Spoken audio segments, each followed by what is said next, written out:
आगे केना जेबै के छोड़ के जाइ छी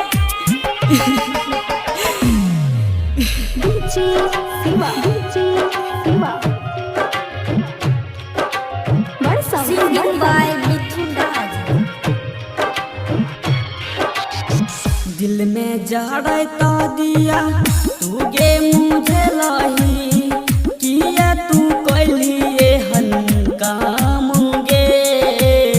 दिलवा के चिड़ के देखी सुन गे हर जहिया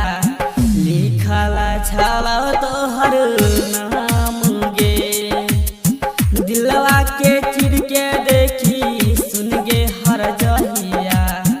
लिखला छाला तोहर नाम गे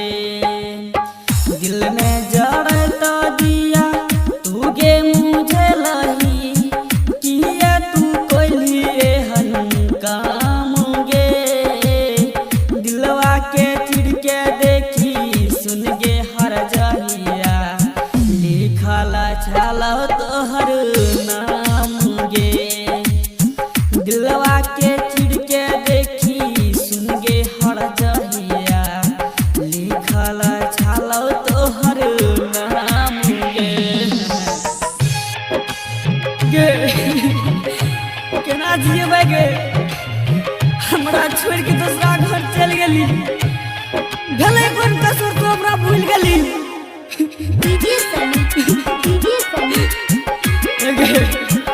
जोहर दाने मर जेबो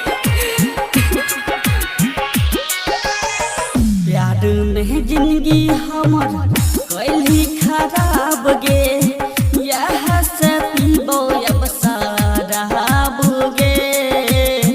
कल तू तो बनल रहली हमर जान गे किया तू भेलियन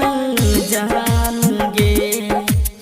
दिलवा के चिड़ के देखी सुन गे हर जहिया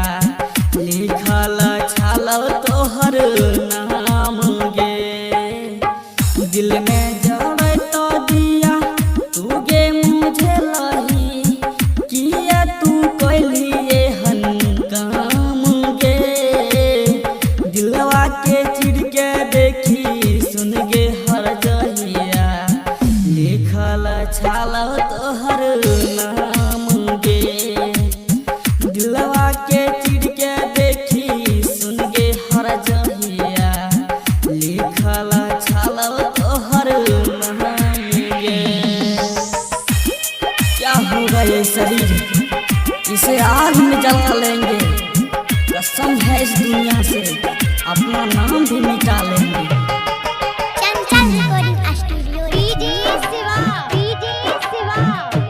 सिंगिंग बाय मिथुन राज